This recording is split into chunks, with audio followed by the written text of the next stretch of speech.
শিক্ষকৰ পৰিয়াল, আজু ককাকো শিক্ষক, নিজৰ দেউতাক শিক্ষক, নিজে শিক্ষক, নিজৰ ককায়েক শিক্ষক, পৰিবাৰ শিক্ষক, গতিকে শিক্ষকৰ পৰিয়ালৰ পৰা আহিছে তেওঁ আৰু শিক্ষকতাটো থাকিবই জীৱনত, শিক্ষা কেতিয়াও শেষ নহয় আৰু সমানে সমানে তেওঁ ৰাজনীতিত প্ৰৱেশ কৰি এইবাৰ কংগ্ৰেছৰ পৰা টিকট বিচাৰিছে ধিং সমষ্টিৰ পৰা।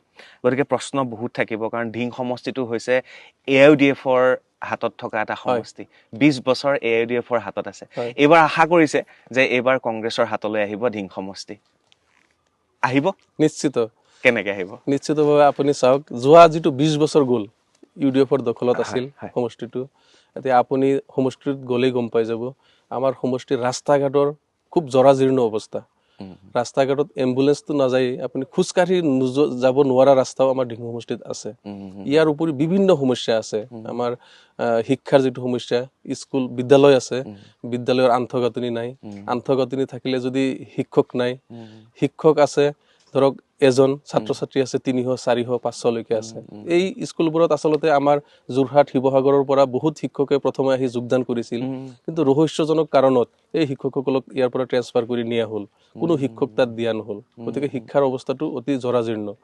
ইয়াৰ উপৰিও আপোনাৰ আমাৰ আৰু বিভিন্ন নিবনুৱা সমস্যাটো আছেই, তাৰপিছত আপোনাৰ বানপানী, গৰাখহনীয়া, সেইবিলাক সমস্যা আছেই, আৰু বিশেষকৈ আৰু এটা সমস্যা আছে আপোনাৰ আমাৰ স্বাস্থ্যৰ সমস্যা, যিটো আৰু আমাৰ য'ত হস্পিটেল থাকিব লাগে বা মিনি চেণ্টাৰ থাকিব লাগে তাত নাই, আৰু য'ত চেণ্টাৰ আছে তাত ষ্টাফ নাথাকে, ডক্তৰ নাথাকে, আৰু যদি 2 এজন আছে তাত আকৌ লেবৰেটৰী নাই। তাত পৰীক্ষা নিৰীক্ষা কিবা এটা কৰিবলগীয়া হ'লে 25 কিলোমিটাৰ আঁতৰত হয় নগাঁও টাউনত আহিব লাগে, নহ'লে সেইফালে মৰিগাঁও টাউনত যাব লাগে। গতিকে আমাৰ সমস্যা বহুত আছে। এই সমস্যাবোৰৰ পৰা আচলতে পৰিত্ৰাণ পাবলৈ ৰাইজে ইতিমধ্যে সিদ্ধান্ত লৈছে, যোৱা বিগত যিখিনি নিৰ্বাচন হৈছে, আমাৰ যিটো MP ইলেকশ্যন যিটো হৈছে, MP ইলেকশ্যনত UDFক মানুহে ভোট দিয়া নাই।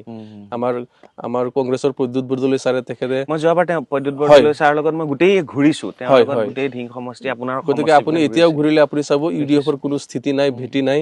আৰু যোৱা যিটো পঞ্চায়ত নিৰ্বাচন হৈছে তাত এজন জিলা পৰিষদো UDFৰ নাই, আমাৰ চব কংগ্ৰেছৰ পৰা পাছ কৰিছে। গতিকে আগন্তুক 2026 চনত অসমৰ ভিতৰত ধিং সমষ্টিটোই আচলতে 1 নম্বৰ সমষ্টি, যিটো কংগ্ৰেছে পাবলগীয়া সমষ্টি। আশা কৰিছো ধিং সমষ্টি কংগ্ৰেছৰ হাতলৈ আহক, অন্ততঃ বিজেপিৰ হাতলৈ নাহিলেও যদি কংগ্ৰেছৰ হাতলৈ আহে তেতিয়াও ভাল, কাৰণ AIUDFৰ হাতত থকাতকে কংগ্ৰেছৰ হাতত থকাই ভাল মোৰ মতে, নহ'লে গৈ এখন কি হ'ব ঠিক নাই।